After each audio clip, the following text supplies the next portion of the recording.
Joining us this morning is Richard Kolko, a former FBI special agent, U.S. Navy commander, and Navy pilot. He spent over 20 years conducting investigations and leading national security operations. So good to have you with us this morning.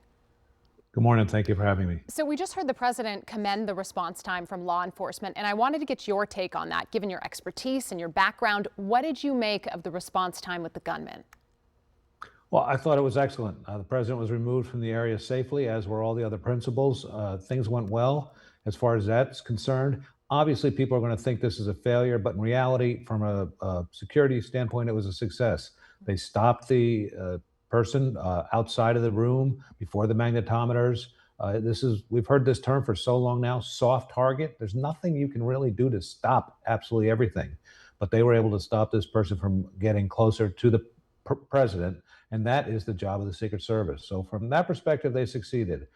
The intelligence side of it, how he got there, how long he'd been planning this, I'm going to guess when they go and dig into his background, it's very possible he was actually speaking to somebody or had written some posts online or some manifesto, and somebody had an inkling that he was up to something. So we're going to have to wait a little time to actually see how the investigation determines. You know, when you heard that there was a gunman, there were shots fired at such a high-profile event, some of the most powerful people in the world concentrated at this specific dinner, what's the first thing that your training tells you to look for in a situation like this? A second shooter, something else, a bomb in a car. Just taking this person down doesn't mean the risk was completely gone, and that would have been the primary concern of law enforcement. Was he a diversionary tactic? Was there something else that's going on? You think about it, they've got him, face down in the lobby of the hotel. Now they're going to remove the president. Is there some sort of ambush set up outside? They're thinking, down the line, what else could possibly go wrong? They don't want to run from inside the hotel, a known environment. Yeah, they've got the shooter down, to potentially a more dangerous environment outside. So there's a lot of thought and process that has to go into what it takes to protect the president. The Secret Service is very experienced and very good at it. What layers of security are supposed to be in place for an event that is so high profile like this that maybe most people don't even realize? Great question. It's a lot bigger than the building. It's intelligence based.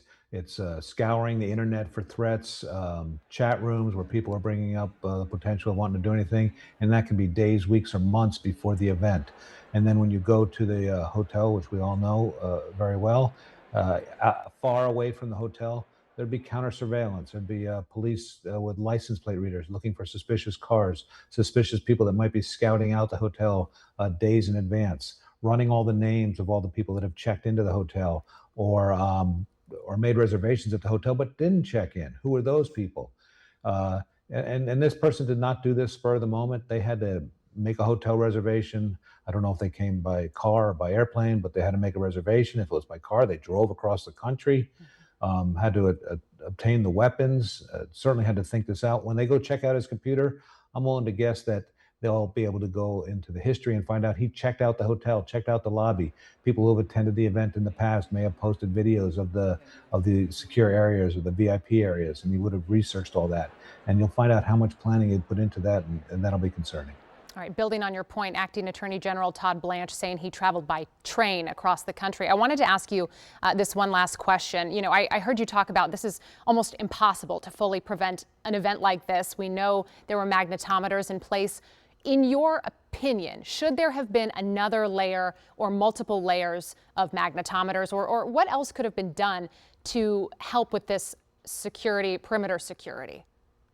Well, most of that you got to leave to the Secret Service because they're experts at that. But where you saw him bolting across the lobby there, I think maybe something as simple as making a zigzag there, like when you go to the amusement park and you've got the line or at the airport back and forth, and that would slow anybody down from running through the lobby at full speed, like as he did.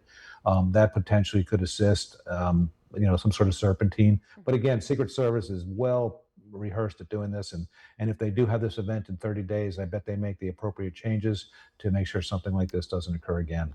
I have no doubt it will look much different. Former FBI Special Agent Richard Kolko, certainly appreciate you taking the time this morning and the conversation. Thank you for having me. We'll be right back.